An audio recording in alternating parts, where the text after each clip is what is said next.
Welcome to 5-Star Weekly. It's decision day. What do Atlanta United have to do in order to make that final playoff push? We get into all that and more coming up. Before we get into it, become part of the notification squad by hitting the bell next to the subscribe button on YouTube. Welcome to the show, 5-Star fam. I'm AJ, and Atlanta United were on an international break. And yes, no games up until now for the decision day matchup against Orlando City. We, of course, will have that preview for you later on in this episode. But before we get into the news, let's give some major props and shouts out to our loyal Patreon fam. Gavin, Jordan, Niall, Andrew, Chris, and Nick specifically on the higher tiers. But all of you guys, much love to you guys for supporting us all season, and much more things to come. So definitely get involved. Lots of off-season stuff to really get excited about, because yes, there will be a lot of transfer rumors and a new coach coming in. So yeah, definitely keep it locked here. So let's get into the news. And yeah, so on Wednesday in the at the training center, or at the training grounds rather, there were a group of special visitors, students from Appalachia High School and players from the school soccer teams attended Atlanta United's training session. They also watched Atlanta United train, and afterward they met the players and got autographs.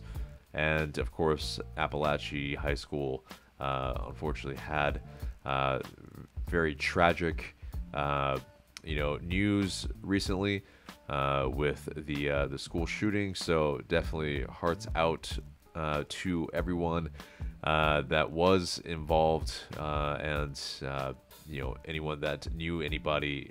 But this was a very, very big gesture from Atlanta United to invite them out. So very heartwarming, and some positivity in the midst of some very, very just bad stuff that obviously happened there. But moving on from that, just a kind of refresh on what the Eastern Conference standings look like. Well, before going into decision day, well, obviously Inter Miami has won the Supporters Shield. Columbus has actually jumped up ahead of FC Cincy in second with 60 points. Cincy has 56 points. Orlando with 52 in fourth, and NYCFC at 50 points. Charlotte with 48, and New York Red Bulls with 47. And then the playoff positions that are up for grabs, DC and Montreal are 8th and 9th, with Philly and, of course, us playing for those two final spots. So 4 teams, 2 spots. Who is going to get it? That's the big question on decision day for sure. But we have 37 points, tied with Philly. There is a bit of goal difference at play, but also, for Philly, they have to win. For us, we have to win. But there are at least 2 of the 3 outcomes which could pretty much jump us into at least 9th. And, if all 3 happen, well, it will get us 8th. So a loss for CF Montreal at home versus NYCFC, and a loss for DC United at home versus Charlotte, or a draw or loss for Philly at home versus FC Cincy. So definitely tough matchups all around. Of course, we will be playing Orlando City. But if all 3 of those outcomes happen and we win, well, we will be able to host a wildcard playoff match on Tuesday, October 22nd. So definitely right around the corner, and we shall see. So, but yes, every match will kick off 6 p.m. Eastern Time on Decision Day. So, Rob Valentino was able to, talk to the media, and he mentioned for Orlando City that they've got good players. They've got a great way of playing. Oscar Pareja's done a great job of coaching that team. They seem to have really hit for him. And most years at the right time. He understands the league and what comes with it. They ride the ebbs and flows of the season and how it goes. Then they peak at the right time, which, we've seen several teams kind of do that. Seattle Sounders, definitely a notable team that, know how to play through those ebbs and flows. But, Saba also spoke as well. He said, how many games did we concede the goal in the first minutes in the first half? It's really hard to come back. Honestly, the most important thing is how we start. So, yes, absolutely very, very important. And we'll talk about how important that is in the match preview. But that does it for the news. Let's get into the mailbag. You guys send in these questions through IG story. Please continue to do so, and we might answer your questions in the future. But, IG story and Discord, of course. So, first question comes from Nick in the ATL, who gets his question asked with priority because he is at our highest Patreon level tier. But, he said, given all the wacky scenarios for getting into the playoffs, if we wanted to, that is, which one do you likely see playing out? So obviously, we have to win, and the other scenarios are a loss for CF Montreal, a loss for DC, or a draw or loss for Philly Union. I think the most likely is a loss for DC United because they have not won many games at home. Charlotte, pretty good defensively. And it's one of these things where, I think DC United very heavily reliant on Benteke. I think Charlotte probably will be able to defensively be a big enough factor to, I think, kind of crowd them out. And I think once you take that away, well, then it's kind of almost game over sometimes for DC United. Who aren't that great defensively either. So I think a loss is very possible where they don't really win that much at home. So I think DC United is it. Indomitable asks, thank you for another season. Any bold predictions for 2025? To put on the prediction cap a little bit. Some predictions, I think... with the moves that hopefully we can make, and with a new head coach, new DPs, I think we will be able to finish in the top 4 and host a playoff game. You see the likes of LA Galaxy be able to turn it around from being in 13th place to fighting for first in the Western Conference.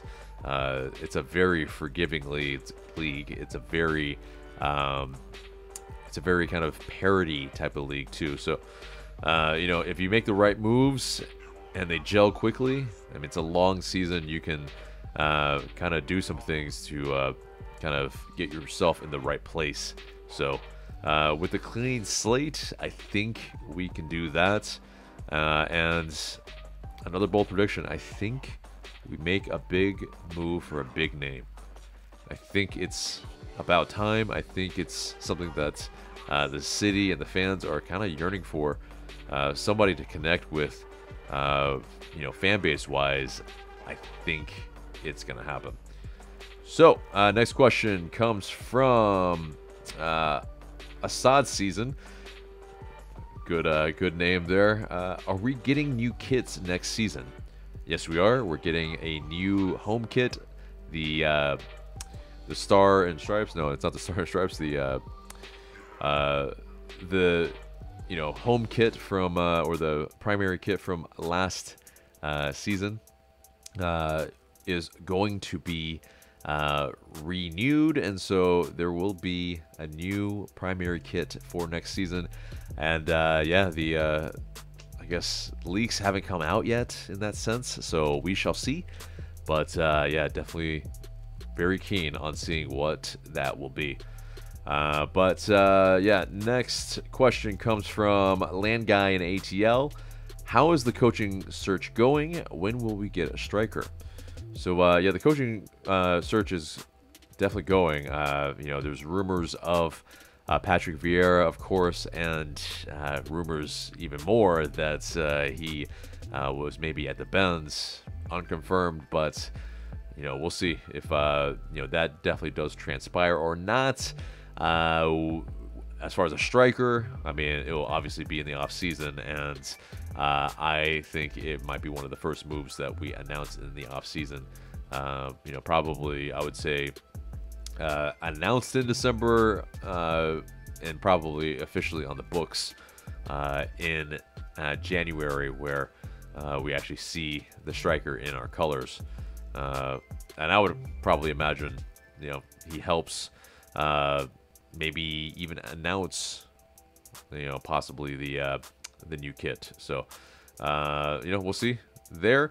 Let's see. You know, last questions come from Alvin J6 and Santi Ruiz 423, who pretty much are asking very similar questions. Are we going to get better players next year? Asks Alvin. Santi asks, are you guys planning to kick out any players next season for better players, or for better ones? Yeah, I mean, obviously, yeah, there will be a big turnover, I think, this offseason. You know, there's probably going to be a core. We'll talk about which players that we think should be kept and which players we should move on from when the season ends. So stay tuned for that. But yeah, definitely there will be new DPs, so it will be exciting. So that does it for the mailbag, and it gets us into the match preview. So 6 p.m. Saturday, October 19th, Orlando City at Exploria Stadium. It's 12th in the East for LA United versus 4th in the East. And yeah, last match played for Orlando City was a 3-1 win against FC Cincy. The previous match for LA United versus Orlando was back in March on the 17th. It was a 2-0 win. So definitely very good result there early on in the season at the Benz. The last 6 for LA United versus Orlando City, we've won 3, drawn 2, and only lost 1. So definitely in some good form against our little Orlando or little Disney kitties in Explorer Stadium. But yeah, basically, you know, they're a team that has added, you know, to the last season where they got 63 points. Right now, they're a little bit worse, but Nico Lodero from the Sounders had joined them, of course. Luis Muriel, David Bracalo as well, and they lost Junior Urso, Mauricio Pereira, and Antonio Carlos. Big pieces for them in the offseason. But yeah, you know, this season they've kind of surged late, where, you know, they're kind of finishing, I think, in the average position that the pundits had them, where as low as 8th, but as high as 1st. So a lot of pundits were high on them to do well this season, but of course they finished 2nd in the Eastern Conference last season. So just a little bit worse for them, but they are still a very good team, a very clinical team. So don't give them chances. They very good at defending set pieces, attacking from the wings, and creating chances with through balls in behind. And yeah, don't give them the lead, because they are quite good at protecting the lead as well. So yeah, kind of areas that we can maybe exploit is, yeah, we can kind of get in behind them as well. They are definitely a team that wants to play with the ball, so defending against kind of through balls and balls in behind are definitely a weakness for them. Aerially as well, winning their duels, we'll have to rely on Stian Gregerson and Derek Williams to do some business. But yeah, definitely, you know, a team that is in very good form and will have everything to do to beat them. But yeah, some match facts according to who scored. There have been over 2.5 goals scored in 15 of Orlando City's last 17 games. That's crazy. That's so it's gonna have goals.